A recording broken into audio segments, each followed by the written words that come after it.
नमस्कार दोस्तों, मैं नीरज कुमार आप सभी का मॉडर्न क्लासेज में वेलकम करता हूं। मैं आप सभी लोगों को हिंदी सब्जेक्ट पढ़ाऊंगा, उसके साथ ही साथ व्याकरण भी। ठीक है, तो चलिए पहले पुस्तक मतलब जो हिंदी का पुस्तक है गोधुली, उसको स्टार्ट करेंगे। ठीक है,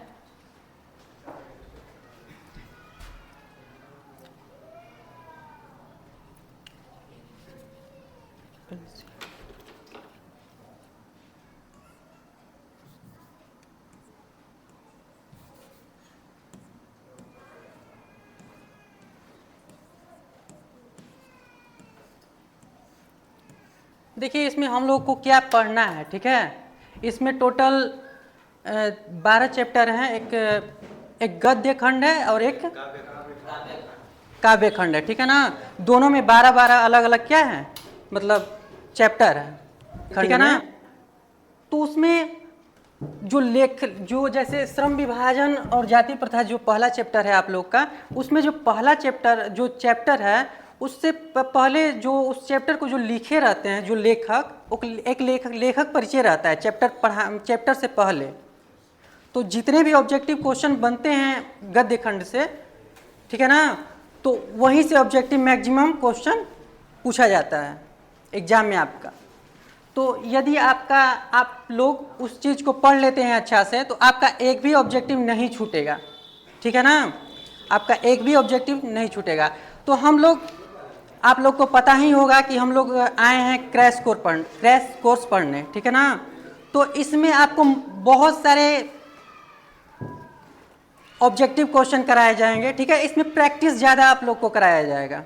इसमें आप लोग को प्रैक्टिस मल्टीपल टाइम्स कराया जाएगा और आप लोग को भी मतलब खुद से भी मतलब करना है और प्रैक्टिस करना है और मैक्सिमम जितना हो सके उतना क्वेश्चन करना है। हम कैसे पढ़ाएंगे आप लोग को, पढ़ाने से पहले थोड़ा बता देते हैं अपने बारे में। ठीक है ना, कैसे पढ़ाएंगे आप लोग को। जैसे श्रम विभाजन जाति प्रथा जो है आप लोग का पहला चैप्टर है, तो इसका हम क्या करेंगे, पहले निचोड़ दे देंगे आप लोग को। निचोड़ करने का मतलब है कि कहानी में क्या लेखक बताना चाहता है आपको। ठीक है, उसका पूरा डिटेल, उसने कहाँ शिक्षा ग्रहण किया, उसका मतलब जन्म कहाँ हुआ, उसके माता का क्या नाम था, मतलब जो भी क्वेश्चन वहाँ से बन सकते हैं वो सभी क्वेश्चन आपको हम बता देंगे। ठीक है ना, ठीक है। और उसके बाद डायरेक्ट हम लोग ऑब्जेक्टिव क्वेश्चन पे आएंगे, ऑब्जेक्टिव क्वेश्चन करेंगे।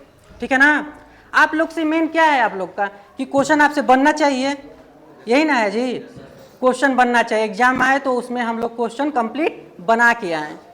ठीक है ना, और आप लोग भी हमको सपोर्ट कीजिएगा थोड़ा सा, मतलब हम पढ़ा चुके हैं ऑफलाइन में। ठीक है ना, तो आप लोग का भी थोड़ा कीजिएगा ना। ठीक है, तो देखिए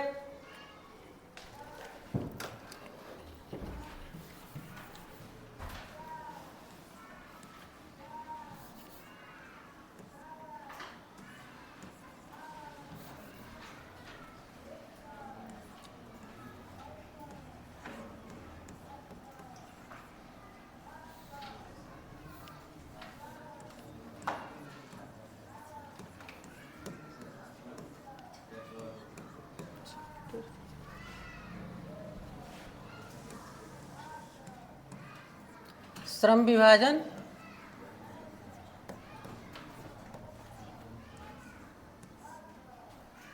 और जाति प्रथा।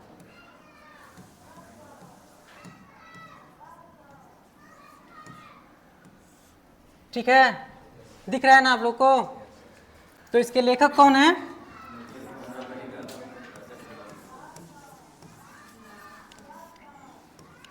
इनके बारे में आप लोग जानते हैं? Doctor B.R. अंबेडकर।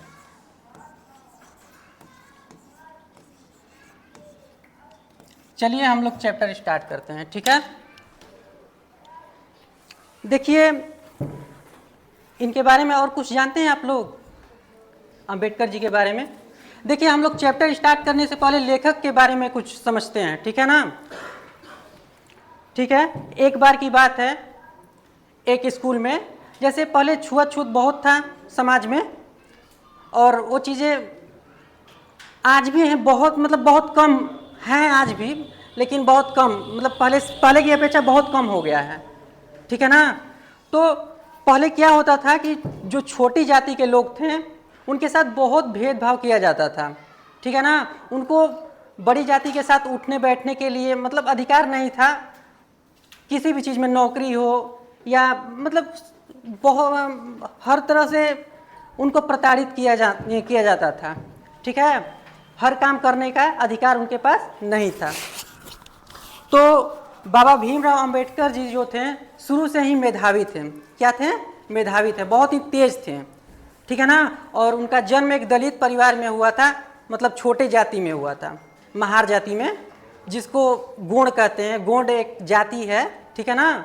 महार उसको, वो दलित के अंतर्गत आता है, दलित जाति के अंतर्गत, ठीक है ना। तो मैं शॉर्ट में बताने का प्रयास करूंगा कि उस चैप्टर में जो है, इस चैप्टर में जो बताया गया है, एक स्कूल में एक दिन मतलब एक झाड़ू लगाने जाते थे, ठीक है।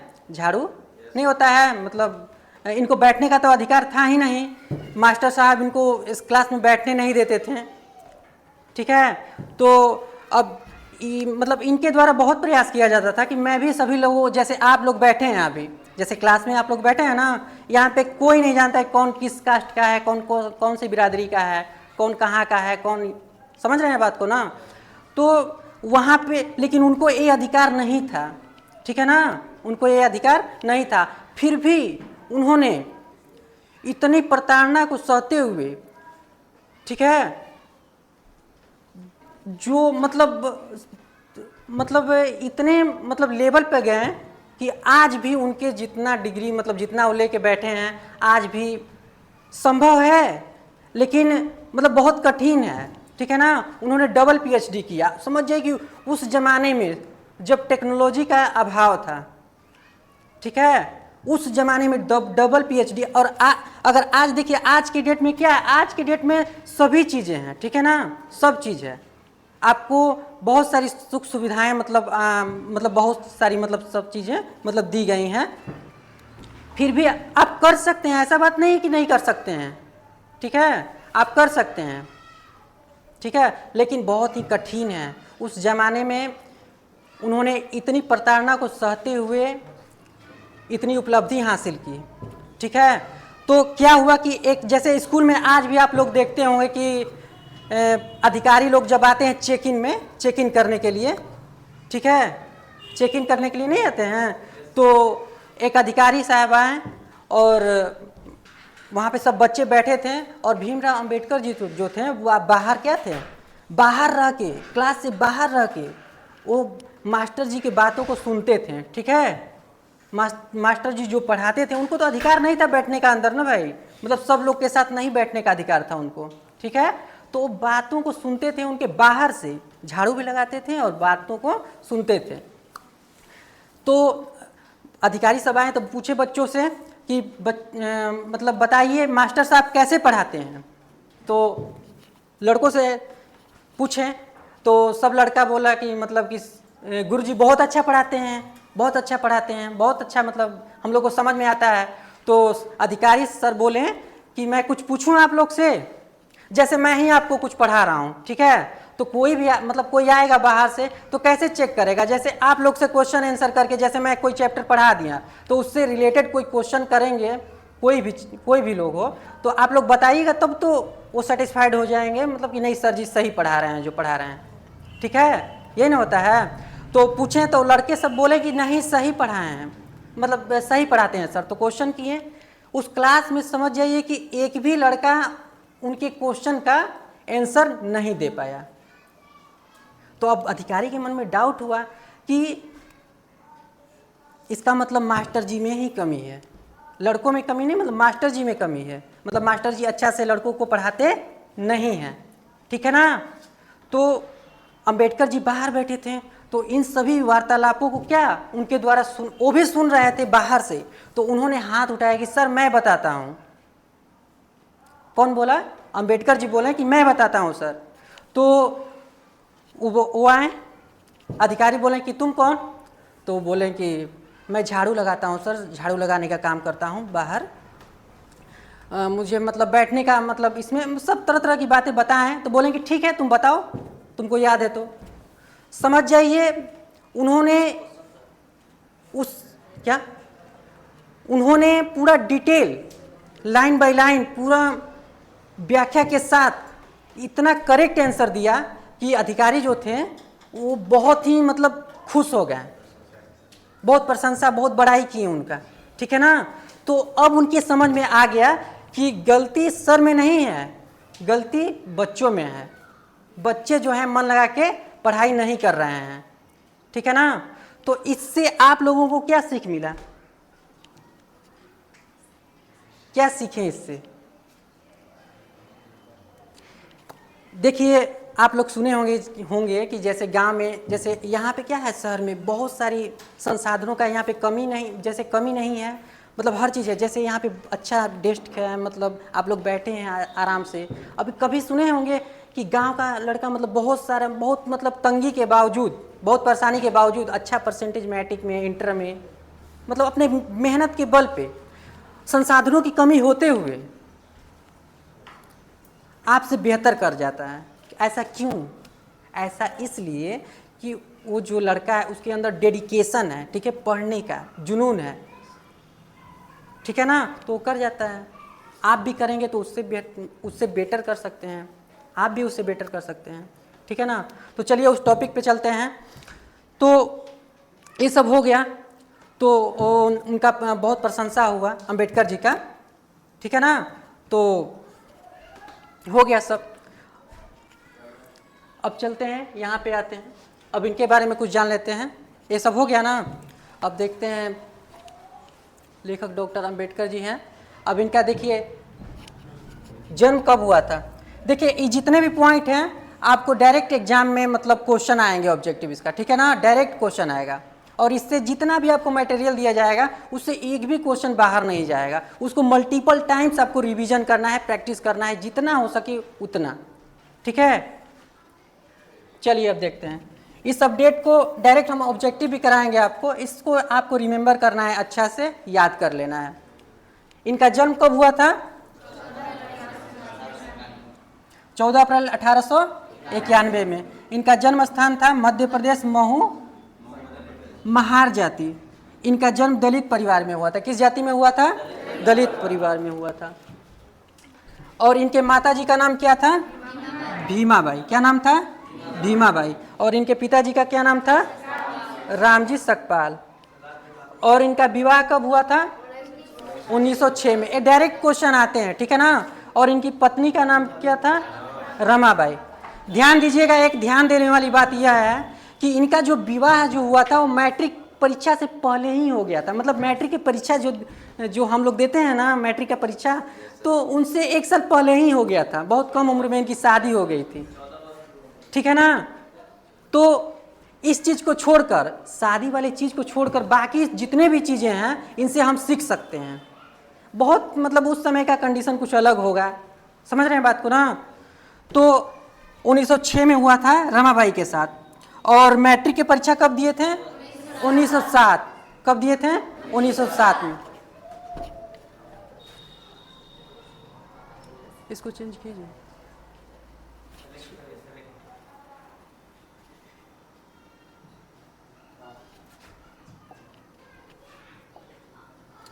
इनके 3 प्रेरक व्यक्ति, प्रेरक मतलब समझते हैं, क्या समझते हैं बताइए,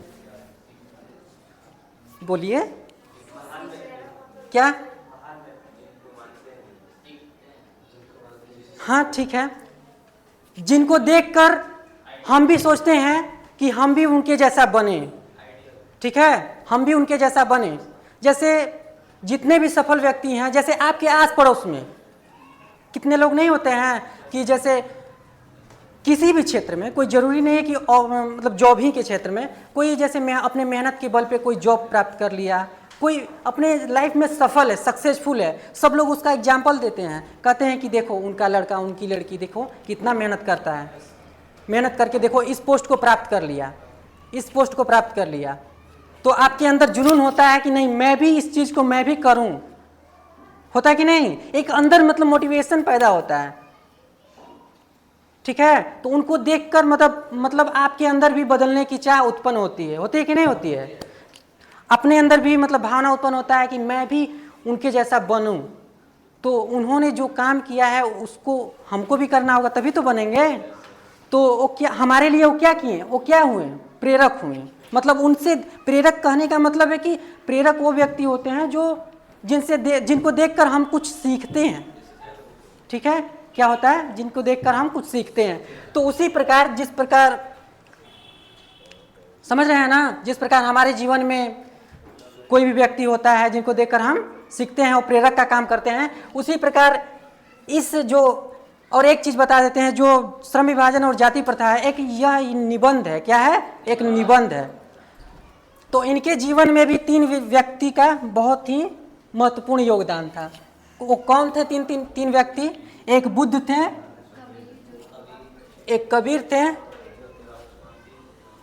एक बुद्ध थे,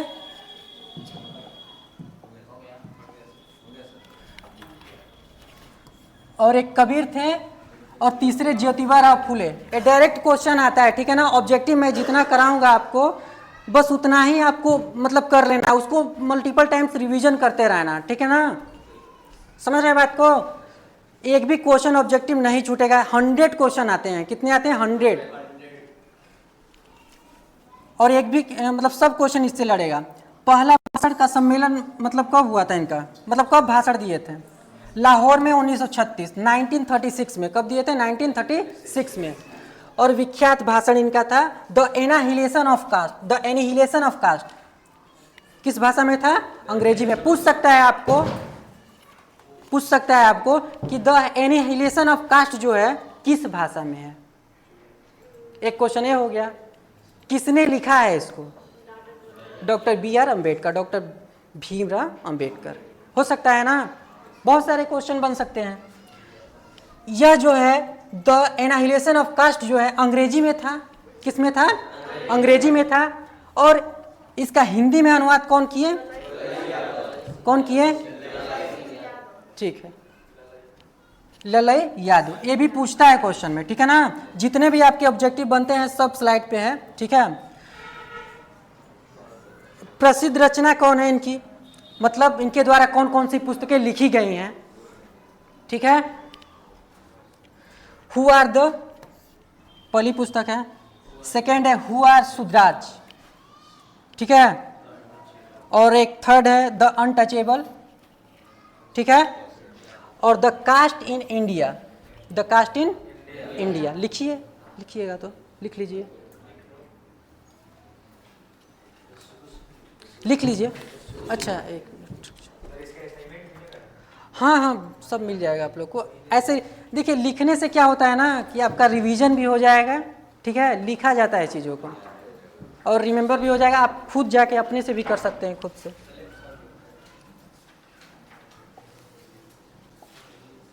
लिख लीजिए इसको, Bhimrao Ambedkar.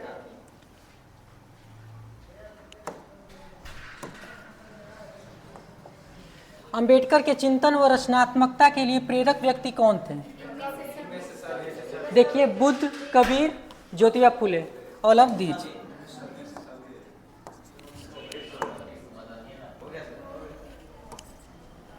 All of these, ठीक है।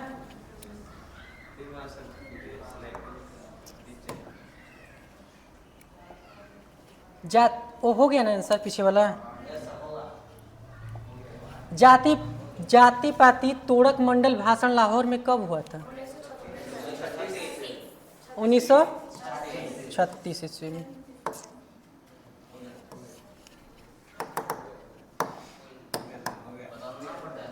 उन्नीस सौ 36 में, ठीक है।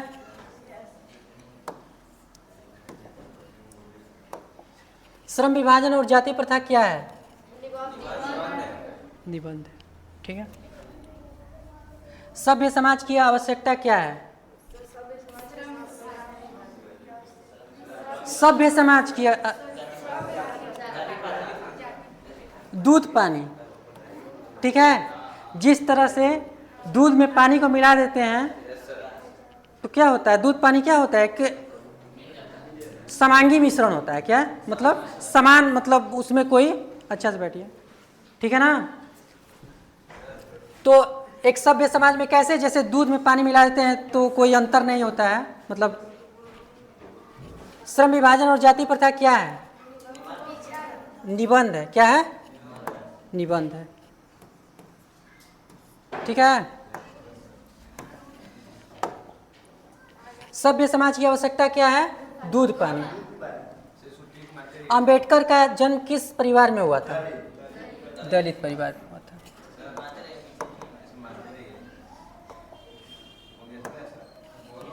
ठीक है, अब देखो, अब भारतीय संविधान का निर्माता किसे कहा जाता है, डॉक्टर भीमराव अंबेडकर।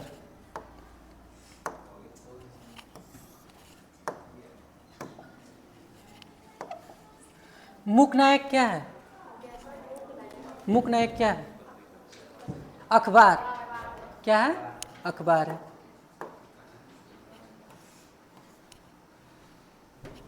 ठीक है,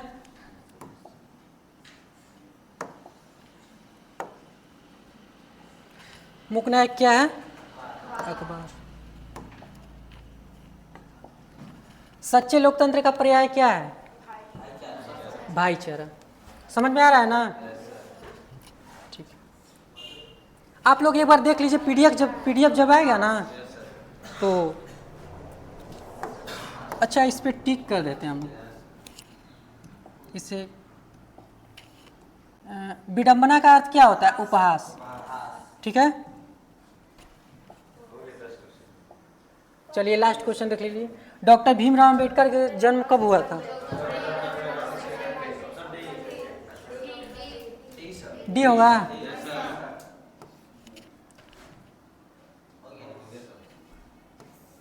ठीक है, तब